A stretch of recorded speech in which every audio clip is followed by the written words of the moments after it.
ज्ञान शिका समाजाला घटनेमध्ये लिहून घटना लिहून आपल्याला शिकवलं म्हणजे समाजामध्ये वावरण्याचं ज्ञान दिलं. भारतीय घटनेचे शिल्पकार डॉक्टर बाबासाहेब आंबेडकर यांना मानाचा मुजरा करतो. माझ्या समवेत आलेले व्यासपीठावरील सर्व मान्यवर कोणाचं नाव घेणार नाही, कारण माझ्यापेक्षाही जास्त चांगली कामं करणारी सगळी व्यक्ती. त्यामुळे सगळे प्रतिष्ठित नागरिक रविवार असून देखील माझ्या विनंतीला मान देऊन तुम्ही सगळे ग्रामस्थ या ठिकाणी उपस्थित राहिला, त्याबद्दल सर्व ग्रामस्थांचं मी विनम्र अभिवादन करतो. हात जोडून तुम्हाला सलाम करतो. हा कार्यक्रम घेत असताना माझ्यासारख्या सर्वसामान्य कार्यकर्त्याला प्रामाणिकपणानं हात देणारी जी संघटना आहे ते ताराबाग गणेशोत्सव मंडळ आणि एकलव्य प्रतिष्ठान या दोन्ही संघटनांना मानाचा मुजरा करतो. कारण कोणतंही काम करताना एकटा माणूस कधीच काही करू शकत नाही. त्याचा सोबतीला जर सगळे सवंगडी असतील तर हे सगळं घडत असतं. आणि हे घडवण्यामागे फक्त कृष्णा कदम ह्याचं राहत नाही, असे हजारो हात आहेत. नाडकर साहेब स्वतः BSTमध्ये कामाला होते. समाजसेवा करत असताना सर्वप्रथम जर मदत कोणी करत असेल तर हे नाडकर साहेब आहेत, रुपाळे साहेब आहेत, आमचे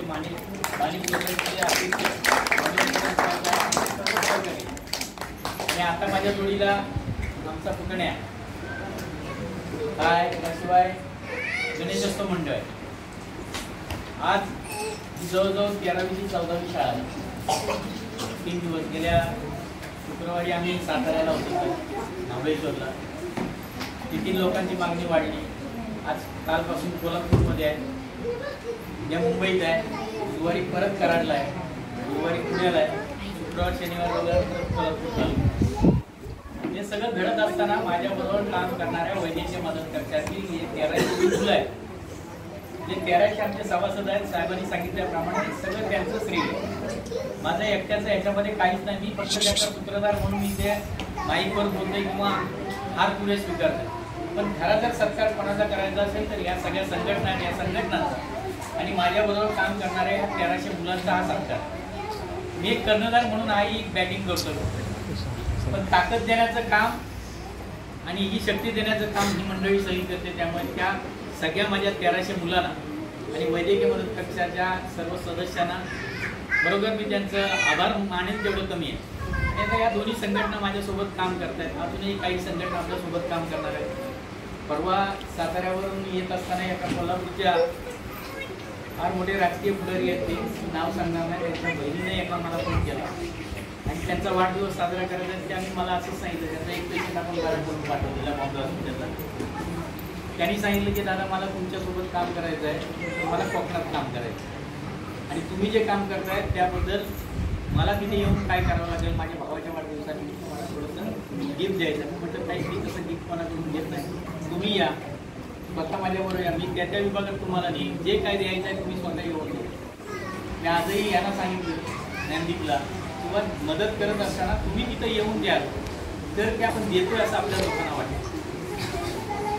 मित्रांनो, मी शिक्षण घेत असताना मी ह्याच तालुक्यातला आपल्या कोल्हापूर तालुक्याचं शेवटचं टोक उंबई गाव, त्या उंबई गावातलं शिक्षण घेऊन मी मुंबईत गेलो, ग्रॅज्युएशन केलं. पण मला माहीत होतं की माझ्या तालुक्यातलं शिक्षण घेताना आम्हाला काय कष्ट करावं लागतं, कष्ट करावं लागतं.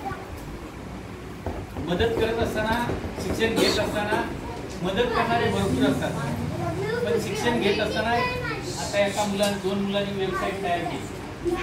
अशी मुलं आमच्या तालुक्यात आहेत, पण त्यांना प्रोत्साहित करणारी कोण राजकीय पुढारी म्हणा किंवा असं कोरोना पुढे कोण आणत नाही मुलाला. मग मी माझ्यासारख्या कार्यकर्त्यानं ही जबाबदारी ह्या तालुक्याची घेतली की बाबा माझ्या तालुक्यातला मुलगा एखादा जर चांगला शिकत असेल किंवा त्याला जर काय अडचण असेल तर त्या मुलाला शिकवण्याची जबाबदारी आपण घेतो. वैद्यकीय मदत गणवेश असू द्या, आतापर्यंत जवळजवळ 15 ते 20 विद्यार्थी आपण दत्तक घेतले. त्यांचा संपूर्ण खर्च आपली संस्था करतो. हे सांगण्याचं तात्पर्य एवढं की आपण करतोय सगळं. मुलांना असं नको वाटायला की माझ्याकडे पैसा नाही, माझे वडील मला शिकत नाही किंवा माझे वडील कामावर नाहीत, माझी आई कामावर नाही, माझी आई घरकाम करते, मग मी कसं शिकू. ह्या शिकवण्या तुम्हाला शिकायचंच आहे, तुम्हाला मोठं व्हायचंच आहे, आपल्याला आपल्या तालुक्याचं नाव मोठं करायचं आहे. हा तालुका जो मागासलेला आहे, हा मागासलेला तालुका कसा चांगला होईल, पुढे रायगड जिल्ह्यात पोलादपूर तालुका मागासलेला तालुका हे नाव आपल्याला पुसायचं आहे आणि हे पुसायचं काम तुम्हाला सगळ्यांना करायचं आहे. हे करत असताना त्या मुलांना कोणत्याही पद्धतीने सर आपण चांगले सहकार्य आपण आहोत. कुठल्याही मदतीची अपेक्षा जरी तुमच्याकडून माझ्याकडे आली तर जी मुलं घडत आहेत त्या मुलांसाठी आपण रात्रीचा दिवस करतो. आता तुम्ही सांगितलं या ज्या परभाषा आहेत त्या आपल्याला शिकवायच्या मुलांना, तर त्यासाठी मी प्रामाणिकपणे प्रयत्न करेन. दिवाळीपर्यंत 2 भाषा जाते, चायना आणि कसली एक भाषा आहे, मी त्यांना विचारेन कोणती भाषा शिकवतात. त्या मोठ्या माणसाला देखील चळवळीमध्ये आणतो, त्यांच्या माध्यमातून 2 दिवसाचं आपण प्रशिक्षण शिबिर घ्या ठिकाणी राहतो. पण हे करत असताना मला साथ देणारे माझे सहकारी जे आहेत, आज आपला संदीप जाबळे आमचा आहे, मला खरोखर त्याचा अभिमान आहे की एवढा चांगला सुशिक्षित माणूस, शिकलेला माणूस, एवढा चांगला बोलणारा माणूस तालुक्यात काय करतो, त्याने खरं शहरात राहायला हवं. पण हॅट्स अप टू संदीप, तालुक्यासाठी प्रयत्न करतो. कमी या तालुक्यानं अशी पोरं घडवलेली आहेत. आमच्या शिवराज पार्टी आहे, पोरं जी आहेत नाही शिकलेले आहेत, ग्रॅज्युएशन झालेले आहेत, पण त्याला तालुक्याची तळमळ आहे. पुढारी बनण्यापेक्षा तालुक्याचा सेवक बनलेलं कधीही चांगलं. आणि मी तर ठरवलंय मला तालुक्याचा सेवक बनायचं, मला पुढारी बनायचं नाही.